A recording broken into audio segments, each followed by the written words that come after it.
Seed Genetics Direct. Know the price of your corn and soybean seed before you buy it with Seed Genetics Direct. Sign up to get a seed guide in July with a price list at seedgeneticsdirect.com. Buying that came in yesterday has more legs today, and we see additional strong moves in corn, beans, and wheat, led by wheat futures. September corn 627 3/4, up 18 3/4. Dees up 20 1/2 at 616 3/4. March 622 1/4, up over 20 cents. August beans strong, 22 higher at 1507 1/4, and November 1387 3/4.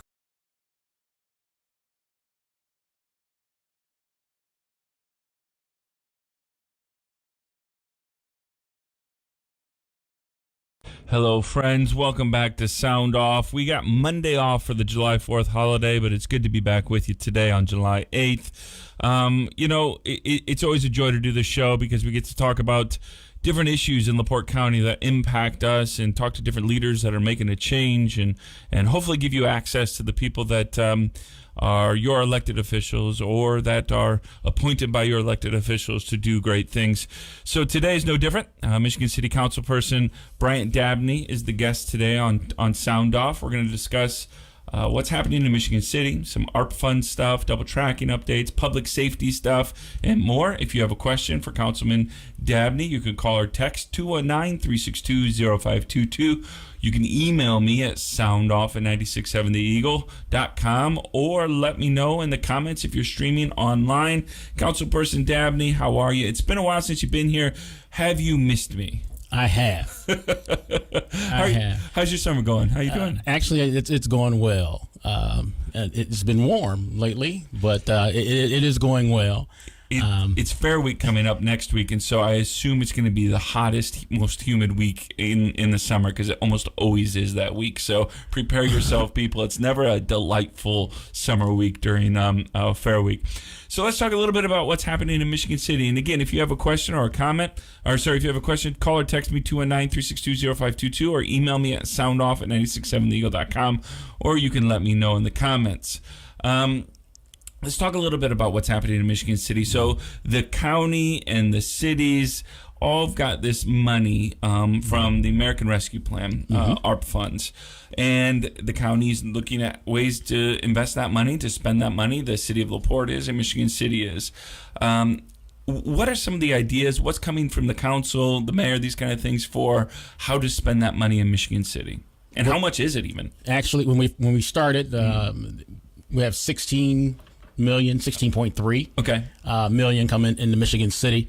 We've probably spent about $5 million so far. So we're about $11 million left. And would you spend that $5 million on roughly? Do you know? We had some equipment. Okay. And we actually paid out to essential workers. Gotcha. and bonuses and things of that sort. So that's where that initial amount of money went. And so now the council, we're looking now to start doing some things in the community. We don't want to spend everything just city. We have ideas, and there's a large range of ideas of council members or some of the things that we want to do moving forward. But for the most part, everything has been spent for the city. Now we're looking to do some things for the public.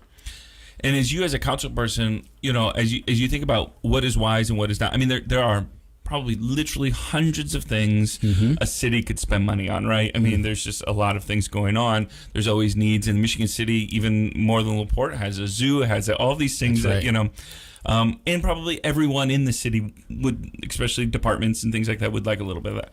For you, though, as you look at this money, and there is only a limited amount of money, what kind of paradigm are you putting it through to say, okay, what is wise and what is not wise to spend this money? We've had, first, the mayor made an ARP committee. So ideas were formed there. So we started discussing how to divide this money up into quote-unquote buckets. To spend on public safety and infrastructure and things of that sort. So those were the initial discussions. But then we started to do some public information sessions to hear from the not-for-profits and some of the things that they could do with the money, the YMCA and others as well, with some of their ideas. So it's been a lot of ideas, and we're trying to formulate a plan in order to spend those funds. And like I said, every council member has some ideas on what they would like to see done with that money. So we really need to come together. This is a time for us where we're going to have to come together to figure this out. There's going to be some projects probably that are going to be left on the table because It's $11 million now. So we're going to have to get it together. We have to prioritize and really do good by the people of Michigan City. It's always tough when we do funding our budget work at our organization and things like this. There's always the wants and the desires and everything. And at the end, there are good wants and good desires and good programs that just can't get funded because there's only so much money. So good luck to that. And I'm glad you're making those decisions and not me. So I know so much of the summer in Michigan City is built on tourism, is built on people visiting the lakes and the zoo and all of the great things that Michigan City has going for you. COVID was probably not friendly to some of that. Exactly. Have you heard anything? How is Michigan City doing this year? Are you rebounding from a lot of that? How is the attendance for some of the events going? Right. What are you hearing? And so actually a part of that, the first amount of money that we spent was for revenue recovery, things that we lost, revenues that we lost because of COVID as well. So we bounced back pretty well. We've talked about this before. I really pay attention to the budget, and I talk to the controller's office a lot, getting information. I think we're in pretty good financial state, so I'm happy with that. I think we've recovered well, and we're moving forward. So I'm really proud of that. That we're not having those big financial issues like we had before, having to transfer funds to cover operating expenses and things like that. So we're in a pretty good state right now. Do you feel like you're in a good state in perpetuity in that there's enough revenue coming in, or was it just that the ARP funds got you caught up? The ARP funds helped a lot in terms of getting us caught up. We did we took out a lot of capital expenditures. That's rough for a city when you take out capital expenditures, so you're not doing proper development. You're not replacing the dump trucks and everything like that. So you do have to catch up. But we're back at it, and I think we're on a good path to get back to normal activities, whatever that may be. Revenues coming in. We've, like I said, replaced some of the revenues that we lost, and now we're doing a really good job. Our controller's office, they do a really good job. We've got Councilperson Brian Dabney from Michigan City. He's the councilperson behind the first ward there. If you have a question for Councilperson Dabney, you're welcome to call or text me 219-362-0522. Email soundoff@967theeagle.com or let me know in the comments today. I want to talk a little bit about something that's happening in Michigan City that I know there's a lot of debate about these kind of things, and it's you guys have annexed areas of Michigan City for growth, correct? Correct. And part of the annexation for agreements, and I don't know if these are statewide or just what the city agreed to, is you run city sewer, you run city water, all these kind of things.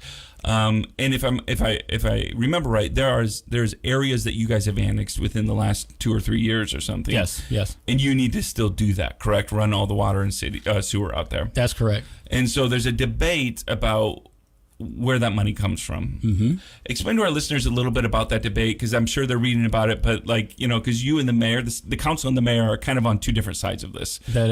Explain that a little bit for us. That's a great way to explain that. I'm diplomatic, if nothing else.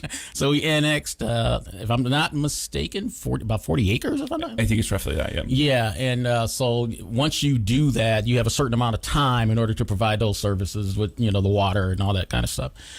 And so this annexation was done before ARPA funds, but now we have ARPA funds. The mayor is on one side. He wants to use those ARPA funds. Like I said, we have about 11 million left.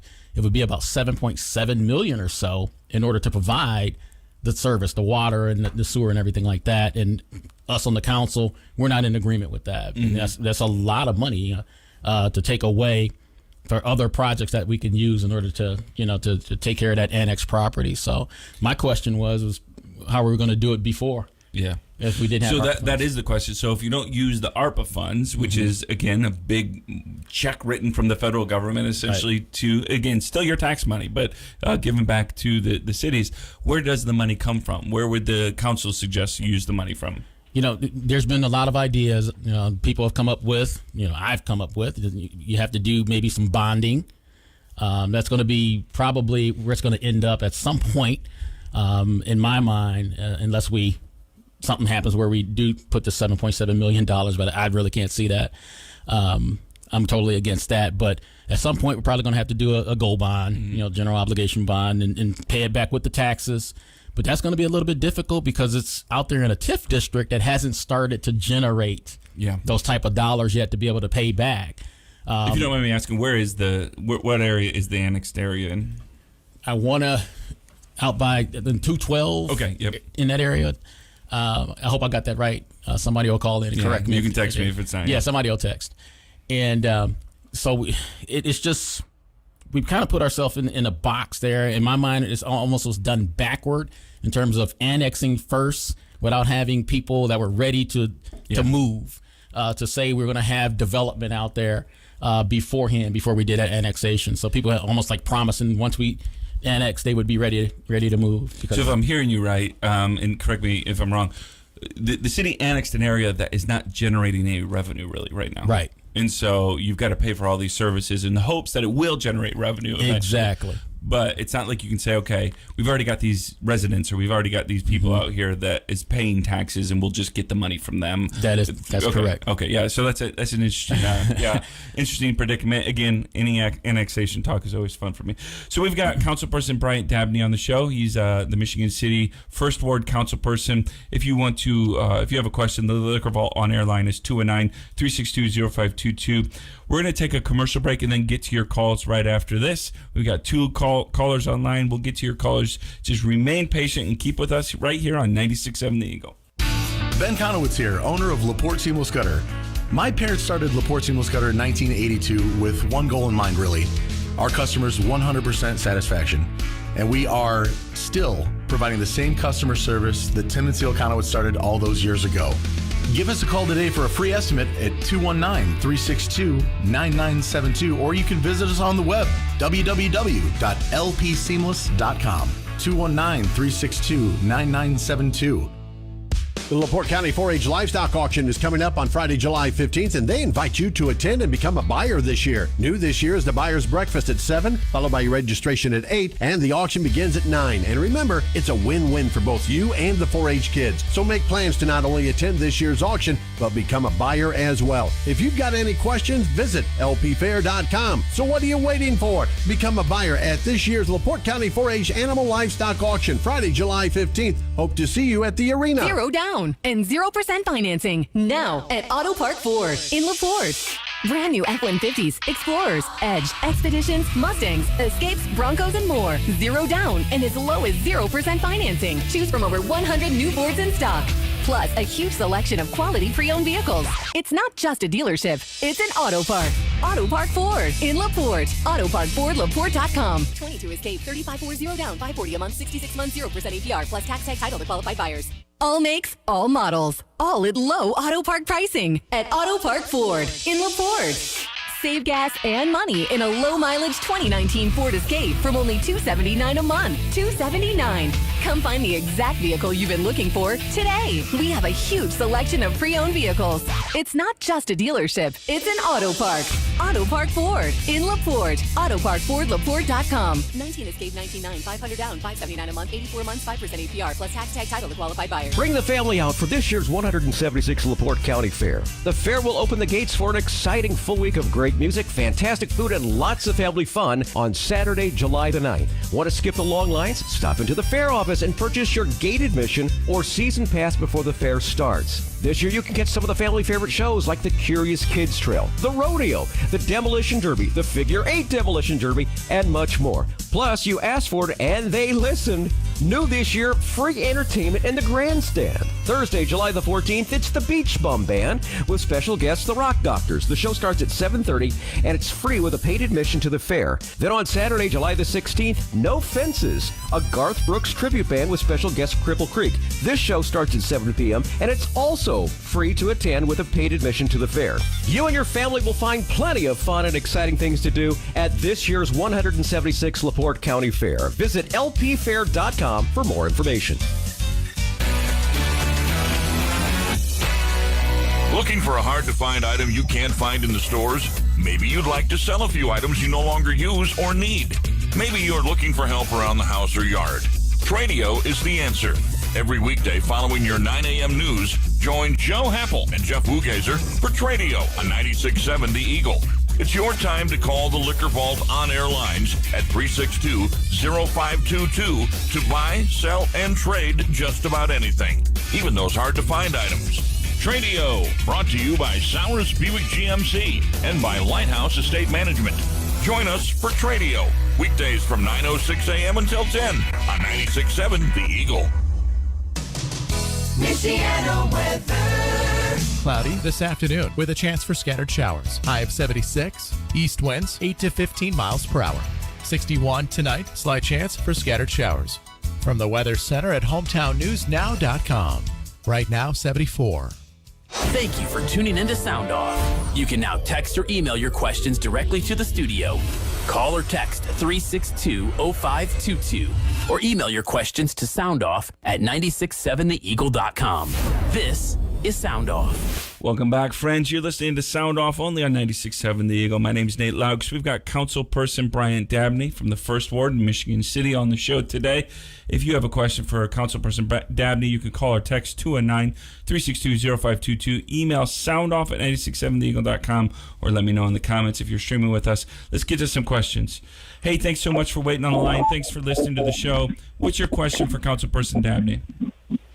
Oh, hi, Nate and Councilman Brian Dabney. This is Tommy Kolavic calling. Say they established the quiet zones when the South Shore trains start running again in November. They're not going to be blowing their train horns or whistles between Carroll Avenue and Sheridan Avenue. I think that's a really bad idea because I think we're going to see an uptick in car versus train collisions. Been personally affected by this. It happened to me twice, and believe me, you don't want to be on the train when you have a collision with a car. So that being said, I want to issue a public safety notice. I got really scared about that. So I read where the safest place to sit on a train would be. If at all possible, you want to sit in the rear of the second to last car of the train. In the event of a vehicle collision or a derailment, it kind of makes sense that would be the best place to sit. And they also don't sit in the very rear car of the train because there's a possibility that another train might come along and have a rear-end collision with your train. I also want to commend Councilman Bryant Dabney and the other 8 councilmen. Earlier last year, they made a really historical landmark decision with the Michigan City Promise Scholarship, and opened the Promise Scholarship up to families that rent. I got a senior going through now this year. Last fall, she was one of the 45 students at Michigan City High School that was named to the National Honor Society. So she's not only going to be the applicant she's an applicant for the Michigan City Promise. I fully expect her to be the recipient of the Michigan City Promise Scholarship. So I'm going to issue another public notice that all my kids are going to start winning that Michigan City Promise Scholarship like they won everything else at that school. Thank you. All right, thanks so much for calling. Let's get to another caller here. Hey, we've got Bryant Dabney, Michigan City Councilperson, in the studio with us today. What's your question for Councilperson Dabney? Thank you for coming on the air, Mr. Dabney, and answering questions. LaPorte now has a lit tax. The city of LaPorte is annexing. Michigan City's annexing. You've got major expenses coming up during these annexations, and with the lit tax is basing dollar amounts on an economy that's functioning right now. I do not agree with The Economist on last Friday's show. I believe the entire world economy is ready for a major, major downturn. Do you guys have a plan in place without raising taxes to cover all these expenses and a major loss in revenue? Thank you. Just the plan for, I guess he's talking about the expenses and things like that.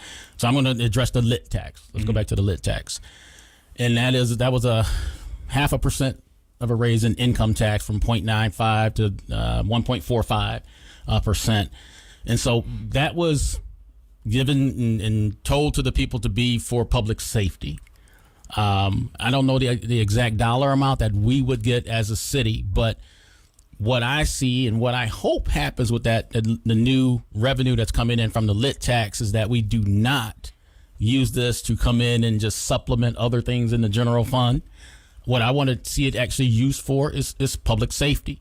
So in my mind, in the way I think about it, I would always like to see us do our budget first, and then the lit tax money is put out there, to do additional things for the police and fire. The county also dealing with EMS, so they'll have that issue as well. We don't pay EMS out of Michigan City, but I would like to see that lit tax be used exactly what we said it was about, public safety. So I really am going to be watching and hoping that it's just not put into the general fund to kind of offset some other expenses in the general fund. I really want to see it used for public safety. I guess this is a good time to also insert that you guys are actually investing into a public safety project or initiative that is actually, it might make some people nervous because, again, the idea of more cameras. Exactly. But explain a little bit about what this is doing. And you guys are, I think, going to use some of your public lit money for this. Explain to our listeners what that is. There's a possibility at some point down the line we could use some of the lit money for that. There's a possibility that we could use ARP funds for what you're talking about. And also we could possibly, if the finances work out, it could be put actually into the budget to purchase this, what's called the Flock system. It's a license plate reader system. It's not facial recognition or anything like that. I just wanted to put that out there, but it identifies cars and license plates. And it seems to be real effective with other municipalities throughout Indiana that are using it as well. And so what happens, an example like my car, somebody say they saw a gray Buick, and everybody knows my license plate, BDAB, and that could be put into the system, right? And not given a description of me, but it's talking about the car. And as I move through the system and I run past one of these license plate readers, it would ping that car because of the license plate. And then other police would be aware that car was traveling, along this path, and stops could be made that way. So it's trying to be more objective. And like I said, you can have somebody that could give a description of me that could be wrong, but it's looking for the car. I could talk about this for a long time, but this new system, but it will also help track drug trafficking, these kind of things, right? Cars that they know in Chicago are known traffickers of drugs and things like that. If that car comes up in Michigan City, these kind of things. That could help. It could help those things. And the police, I think, are pretty excited about this potential of technology, correct? Yeah, so I've been through 3 or 4 presentations of the Flock program. We had at a public council meeting last Tuesday where they came and did a demonstration and presented that system so the people in the public could see it as well. I'm in favor of it. I'm looking forward to it. I know I've had some issues or people sending email talking about privacy and worried about privacy issues. And, I'm sure every city, every municipality that has this has had to go through that, make sure the contracts are right in order to protect privacy as much as possible. Sure. All right, let's get to another caller.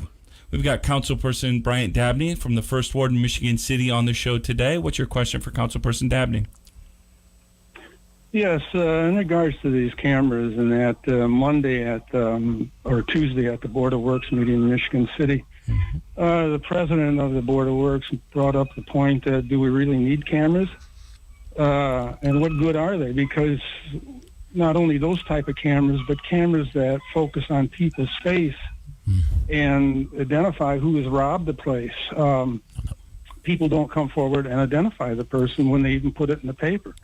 And he brought up the point that there was a number of robberies in Michigan City just recently in which they arrested the individual who had performed about 11 or 12 robberies. Well, the person's name and picture was put in the paper and put in front of the police, and lo and behold, the person that they arrested was the brother-in-law of one of the assistant chiefs. And he says, if we can't even get the assistant chief of the police department to come forward and identify, what good are these cameras doing and wasting all this money? And I'd like to know your idea as to, is this proper for one of your officials not to come forward when they know who I'm not going to address. The person was? I'm not going to address. And the other question is, you're on the finance committee most of the time, and when you set the salaries for the individuals, like say the police chief was set in 2021 at around $78,000, but when it came out as to how much he got, it showed $104,000 in salary that he got. Could you tell me where this additional money came from? Thank you. It could be. Honestly, Yeah. I know my dad was an officer and things like that, and sometimes you do have to look through there. I don't know this at all, but I do know you have to look through and see if any of it's overtime. Sometimes they pick up other shifts, these kind of things. I have no idea, but I'm just saying you do have to look at that. Yeah. In regards to the finance committee, I haven't been on the finance committee for 2 years now, but I do pay attention to that budget. And so I'm going to go back and address what he's talking about with the cameras first. Please do. It's a good question. And he asked about facial. He talked about facial recognition. And previously I said this is not a facial recognition system. So if this guy, the person that was doing the robberies, let's say he was doing the robbery in the same car, somebody made the call from whatever store, whatever bank, whatever it was, and they gave a description of the car. Now that is put into the system, and it starts to look for that type of car, that type of vehicle, not who's driving the vehicle. Once the stop is made or the lead that's given from the license plate reader or from the identification of the car, then the investigation starts. So it's not going to go for people. This is not facial recognition. I want to make that clear. What it is not. It's not facial recognition. It is giving information from the vehicle. And if I remember correctly, reading about this in preparation for the show, for instance, the mass shooting in Illinois, they knew that the guy got away in his car. Right. He was driving somewhere. This could potentially say, okay, we saw this license plate in this car going this direction, go towards Madison or wherever they found him. Right. So the whole idea would be, again, if I've understood the technology correctly, and again, I don't blame anybody getting nervous about more and more cameras. I've pretty much just tapped out on that because I realize there's just more and more cameras all the time. So we're gonna take another quick break, real quick. Our second break of the day, our final break. We've got Councilperson Bryant Dabney on the show today. We're talking about what's going on in Michigan City. If you have a question, you're welcome to call us, 219-362-0522. You can text me as well. You can email soundoff@967theeagle.com or let me know in the comments. We'll be right back here in just a couple minutes, only on 96.7 The Eagle. For over 50 years, LaPorte has trusted Cannon's Automotive Service for prompt, efficient, same-day service. And that same Cannon's commitment extends to area businesses who rely on a fleet of one or many to take your goods or service to the customer. Whether it's the truck or trailer that needs maintained or fixed, trust Cannon's Automotive to maximize your productivity with same-day service. Now with 2 Cannon's locations, 710 Tyler Street and 909 Boyd Boulevard. With Cannon's Automotive, we fix everything. Nothing says spring better than a visit to Smalls Garden Center in Stoneyard. Smalls has the area's largest selection of plants, trees, shrubs, evergreens, perennials, and it's all 30% off now at Smalls. And choose from over 60 varieties of fruit trees, raspberry and blueberry bushes, 30% off. Want someone else to do the work for you? No problem. Simply ask Smalls to deliver and plant your purchase. It's all at Smalls Garden Center in Stoneyard. When it's time to make improvements on your outdoor space, think Smalls Garden Center in Stoneyard. At Smalls, you'll find a huge selection of decorative stones, wash stone, limestone, slag, flagstone, pavers, and boulders. Plus, Smalls will load or deliver it for you.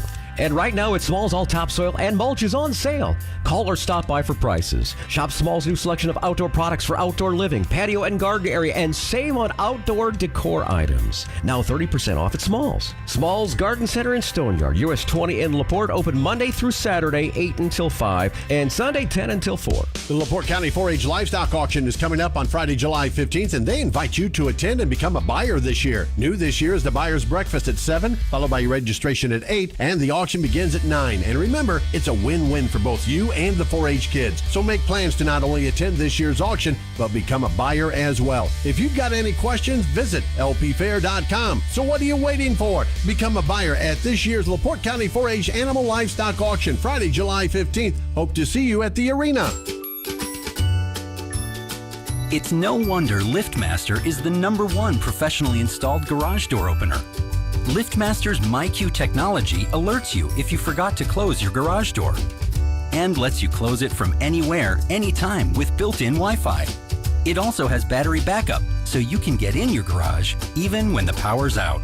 Don't panic. MC Doors same-day service is here for you. Go to mcdoors.com. That's right, mcdoors.com. I'm Tumani. When I was younger, I may have did some stupid things. I committed some crimes, I even got shot, but I'm not a criminal. That's right. I'm Jamal. I work for Youth Advocate Programs, YAP. I was Tamani's advocate, helping him stay out of jail, stay in the neighborhood, get a job, and work hard to see a better future for himself. If you have a change of mindset, you can have a change of action. As a little kid, I experienced trauma and I acted out. Made some mistakes, but I'm not a mistake. No, she's a good student and a great kid. As Jalen's YAP advocate, I'm always here for her. With the Youth Advocate Programs, I was able to connect with Jalen. YAP is a community-based alternative to youth incarceration, congregate placement, and neighborhood violence. After completing our program, 86% of participants were arrest-free. YAP works. And now, I'm a YAP advocate, helping kids like me find a better way. Youth Advocate Programs. Others talk social change. We make it happen. Learn how at yapinc.org.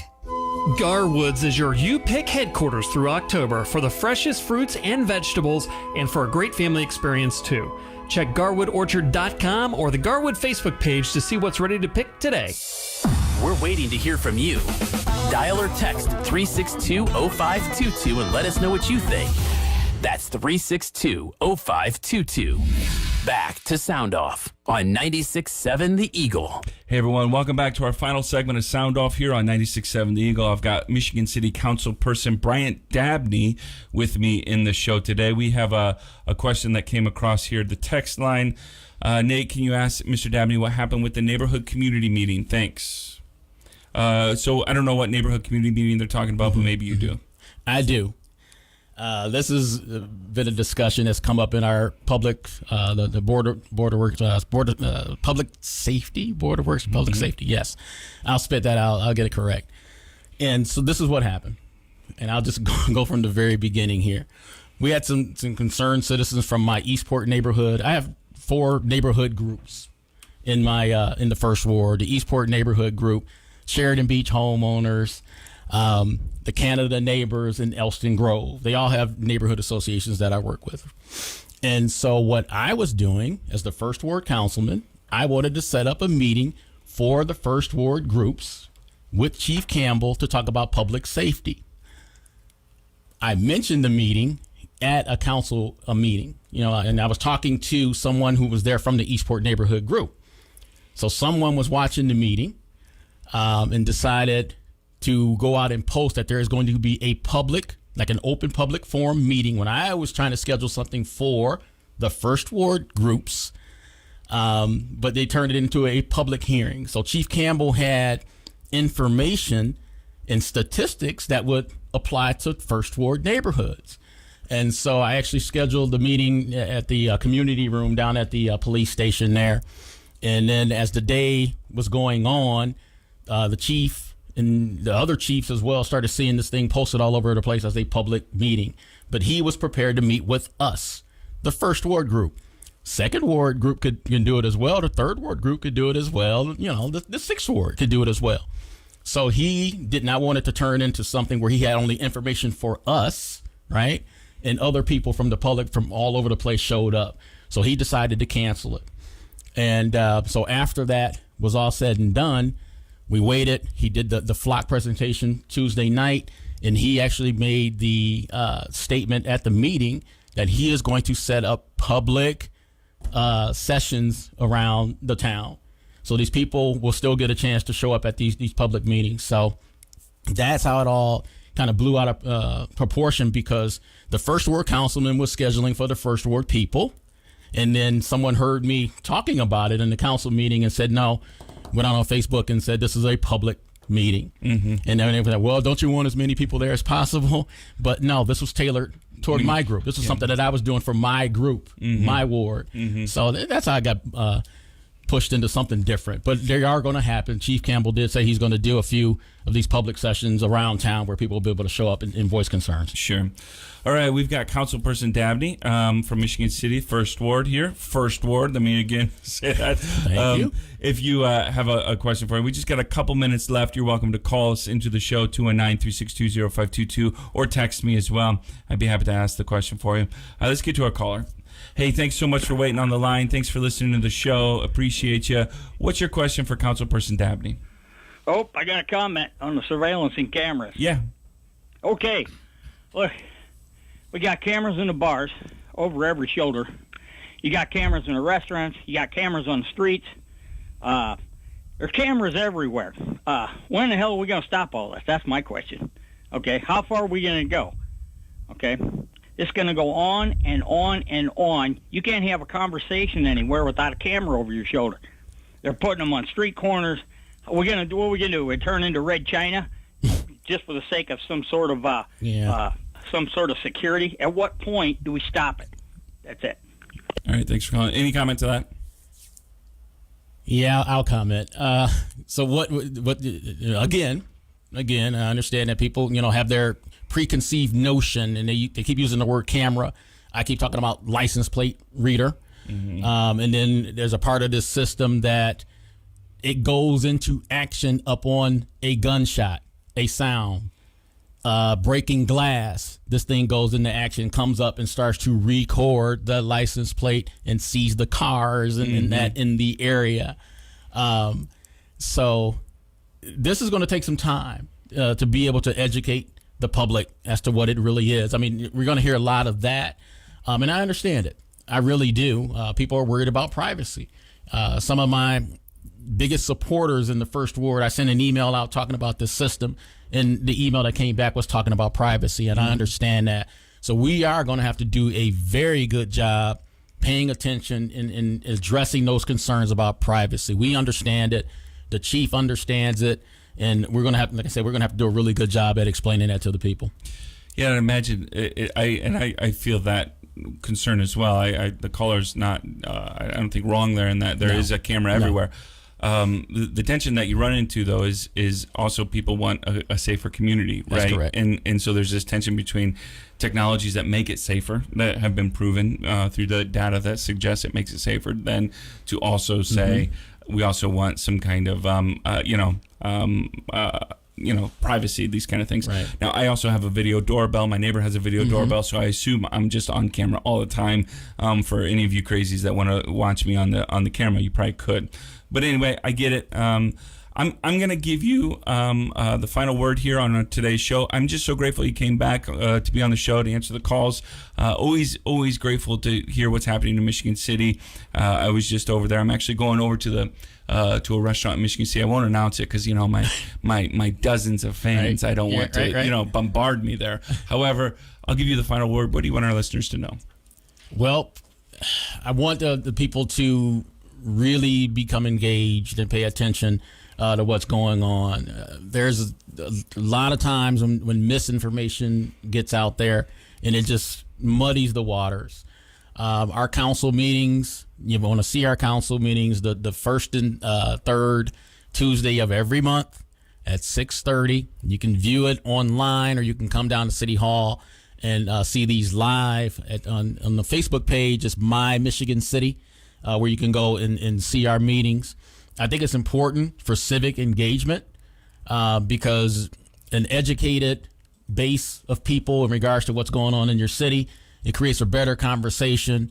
It creates, more interaction going back and forth. And, there are times, and some of the other council members, they feel some of this frustration as well when you're having to fight through misinformation first to try to get down to a conversation where you can talk about, what's actually real. We talked about people coming to meetings and saying certain things are going to happen, and it's not the case. I have to fight through that first and then, get the right information out there. So I wish people would pay attention to the city calendar to see what's happening. The Redevelopment Commission meeting, I'm not certain the exact date of that, but that's a good one to see some of the new development that's coming into Michigan City. I'm always seeing that question, what's happening with development and things like that. But pay attention to the different meetings, the council meetings, the Redevelopment Commission, Planning Commission, and things of that sort. You'll learn a lot. Sure. You'll learn a lot. Even as a councilman, when I'm a liaison to some of these different boards, even like the park department, I learn a lot sitting there with the board of directors from the park department. A good note for all of us that, again, civic engagement, political engagement doesn't just happen in November in election time. It should happen all year. So be involved. That's why I love our listeners here. Thank you so much. You don't have to agree with me. You don't even have to agree with our guests here, but you're involved and you're asking the questions. You're staying informed, and I appreciate you for that. Hey, we're going to be back on Monday with City of LaPorte Mayor Tom Dermody. I'm sure we're going to talk about the economic corridor that the commission